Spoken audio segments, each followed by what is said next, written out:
inshuti bakunzi ba Iriba News TV nongeye kubasuza kandi mbahaye ikaze mu biganiro byacu mukunda muri benshi. Uyu ni wa mwanya mbagezaho inkuru mba nabasomeye ziri kuvugwa cyane mu binyamakuru byaba ibya hano mu Rwanda ndetse no mu karere k'ibiyaga bigari, nitubura kandi no kunyarukira ku bivugwa hirya no hino ku isi. Kuri uyu wa mbere tariki ya 8 z'ukwezi kwa gatanu umwaka wa 2023, reka duhere kuri inkuru ivuga ko Perezida wa Angola João Lourenço yavuze ko ntacyo ashinja u Rwanda ku mwuka mubi uri hagati y'u Rwanda nyine na Repubulika ya Demokarasi ya Congo. Perezida wa Angola João Lourenço akaba n'umuhuza mu bibazo by'umutekano mu burasirazuba bwa Repubulika ya Demokarasi ya Congo yatangaje ko batazemera ko ibibazo hagati ya DRC n'u Rwanda bigeraho bibyara intambara. Perezida Lourenço yabitangarije France 24 mu gihe u Rwanda na DRC bikomeje kurebana ingwe nyuma y'intambara umutwe wa M23 ubuye ku ngabo za DRC guhera mu ntangiriro z'umwaka wa 2022. Nubwo imirwano yahagaze, M23 igasabwa gusubira inyuma ikava mu duce yari yarafashe, umwuka uracyari mubi hagati ya DRC n'u Rwanda. Congo ishinja u Rwanda gutera inkunga M23 mu gihe rwo rubihakana, rugashinja DRC gukorana n'umutwe wa FDLR washinjwe n'abagize uruhare muri jenoside yakorewe abatutsi mu Rwanda hagamijwe guhungabanya umutekano w'u Rwanda. Perezida João Lourenço yavuze ko nubwo ibihugu byombi bikirebana nabi, hari gukorwa ibishoboka byose ku buryo uwo mwuka utazagera ku ntambara. Yavuze ati, ndakeka ko ibyo intambara bitazaba, tuzakora ibishoboka byose kugira ngo twirinde ko bigeraho u Rwanda na DRC birwana. Tuzi ko kugeza ubu M23 yemeye guhagarika imirwano. Hari ikindi cyiciro cya kabiri kitaratangira, ariko ntabwo ari bo bonyine babiteye nka M23, ahubwo n'igihugu cya DRC ubwacyo birakireba. Icyiciro gikurikiyeho nk'uko biri mu masezerano ya Rwanda no guhuriza hamwe ingabo za M23. Perezida Lourenço yashimangiye ko abarwanyi ba M23 ari abanyekongo kandi ko ikibazo cyabo kizakemuka bakiraho muri Kongo. Yakomeje avuga ko DRC nimara gutunganya ahazashyirwa abarwanyi ba M23, Angola izohereza ingabo zo kubarinda mu gihe gitunganywa ibijyanye no kubasubiza mu buzima busanzwe. Yakomeje avuga ati, Angola yagombaga kohereza ingabo zizarinda izo nyeshyamba mu nkambi nyuma yo gushyira intwaro hasi. Mu gihe aho bazashyirwa hazaba hamaze gutegurwa, dufite ingabo ziteguye zizagerayo mu gihe cya vuba, zizatanga umutekano ku barwanyi ba M23.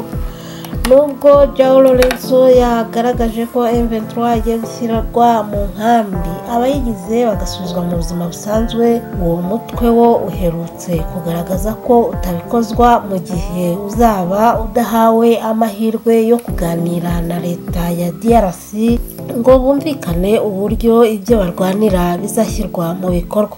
Ni mu gihe leta ya DRC nayo idakozwa ibyo kuganira na M23 ifata nk'umutwe w'iterabwoba, ahubwo igashimangira ko icyo izabafasha ari ukubasubiza mu buzima busanzwe. Perezida João Lourenço yabajijwe niba DRC yo yubahiriza ibyisabwa byose kugira ngo umutekano mu burasirazuba uboneke. Yasubije agira ati, leta ya Congo iri gushyira mu bikorwa ibyisabwa, igikenewe ni ukugabanya igihe cyo kuba inkambi zo gushyiramo M23 zaboneka. Ntabwo ari byo biri kuba, ariko twizeye ko ibintu bizagenda uko byapanzwe. Tumaze igihe tuvugana n'abayobozi ba DRC, Perezida Tshisekedi amaze igihe aza Rwanda tuganira ku kibazo cya M23. ntacyo dushinja u Rwanda. Mu bihe bitandukanye DRC yakunze kumvikana ivuga ko u Rwanda rukomeje gushyigikira M23 ndetse icyo gihugu kimaze igihe kijya mu binyamakuru kivuga ko u Rwanda rukomeje kohereza ingabo zo gufasha M23. Perezida João Lourenço yavuze ko ntacyo ashinja u Rwanda nk'umuhuza, ahubwo yarushimiye ko rwafashije kugira ngo M23 yemere kujya mu nzira y'ibiganiro. Yavuze ati nta kibazo na kimwe dufite ku Rwanda. Nyuma y'inama ya Addis Abeba, Perezida Kagame niwe wafashije Angola kujya mu biganiro na M23 ko byari bigoye kuvugana n'abantu nka M23. Wagize uruhare ngo dutangire kubavugisha ni Perezida Paul Kagame. Nyuma yaho abayobozi ba M23 baje Rwanda, rero tugomba kwizera ko umuntu wafashe intambwe ikomeye yari afite ububasha, nta kibazo gihari. Mu mpera z'icyumweru gishize Bujumbura mu Burundi hahuriye inama y'akarere yiga ku bibazo bya DRC yanitabiriwe n'umunyamabanga mukuru wa Loni Antonio Guterres. Yasabye ko hakomeza inzira zatangiye zo kugarura amahoro mu burasirazuba bwa DRC, hashyirwa imbere ibiganiro, imirwano igahagarara.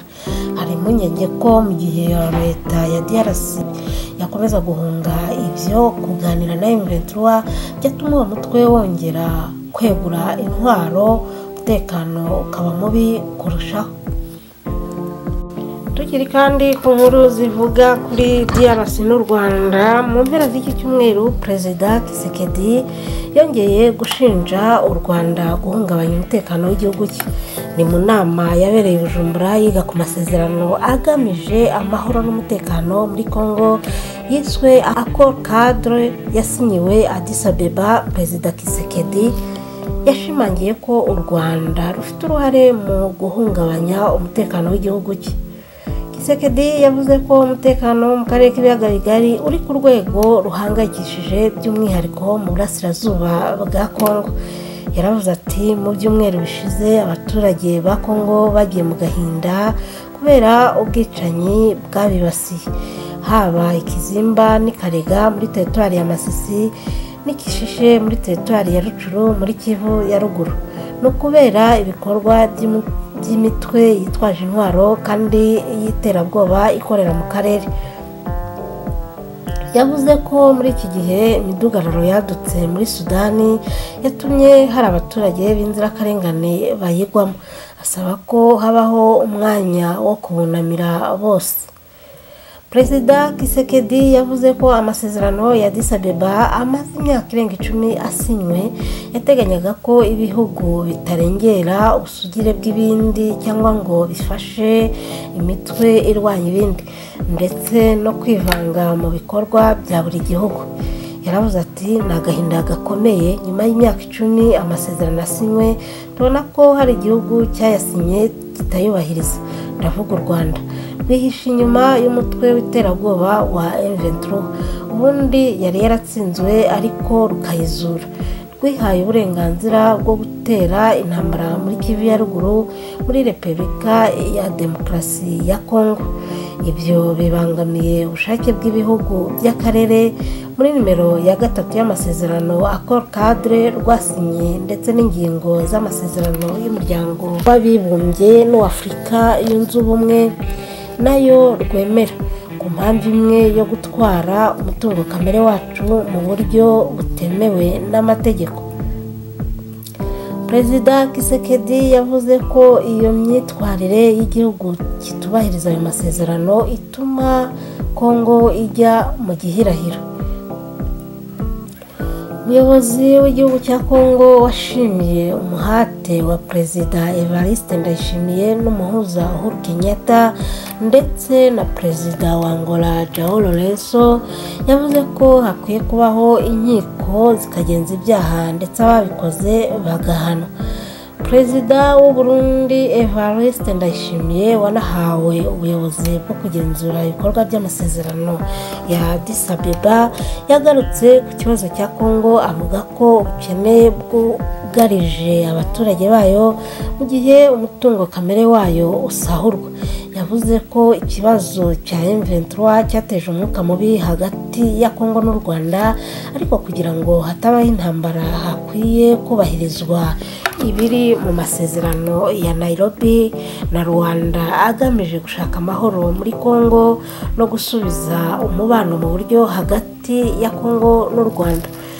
Iyi nama y'i Bujumbura yitabiriwe n'umunyamabanga mukuru wa ONU Antonio Guterres, perezida wa Afurika yunze ubumwe, abakuru b'ibihugu barimo Cyril Ramaphosa wa Afurika y'Epfo, Yoweri Museveni wa Uganda, perezida wa Central Africa, abaminisitiri b'intebe barimo na Dr Edouard Ngirente wari uhagarariye perezida Paul Kagame w'u Rwanda. Tukiri ku makuru avugwa mu Rwanda, reka dukomereze kuri iyi nkuru ivuga ko umwarimu wa kaminuza y'u Rwanda afungiye guhoza ku nkeke uwo bashakanye. Urwego rw'ubugenzacyaha RIB rwatangaje ko rwafunze umwarimu wigisha muri kaminuza y'u Rwanda ishami rya Huye ukekwaho guhoza ku nkeke uwo bashyingiranywe no gukoresha umutungo w'urugo mu buryo bw'uburiganya bwiyongera ku bushoreke. RIB ivuga ko uyu mwarimu yafunzwe tariki ya 6 Gicurasi uyu mwaka wa 2023. Umuvugizi wa RIB Dr Murangira Thierry yemereye ko uyu mugabo afunzwe. Yavuze ati arakekwaho guhoza ku nkeke uwo bashyingiranywe no gukoresha umutungo w'urugo mu buryo bw'uburiganya ndetse n'ubushoreke. Andi makuru avuga ko muri Mutarama uyu mwaka uyu mugabo yigeze nanone gufungirwa ibi byaha birimo ko yakubitaga umugore we ndetse no gusesagura umutungo w'urugo. Dr Murangira aributsa abaturarwanda ko gukoresha umutungo w'urugo ku buryo butumvikanyweho hagati y'abashakanye ndetse n'ubushoreke ari ibyaha bihanwa n'amategeko. Avuga ko RIB itazihanganira uwo ari we wese ukora ibyaha nk'ibyo.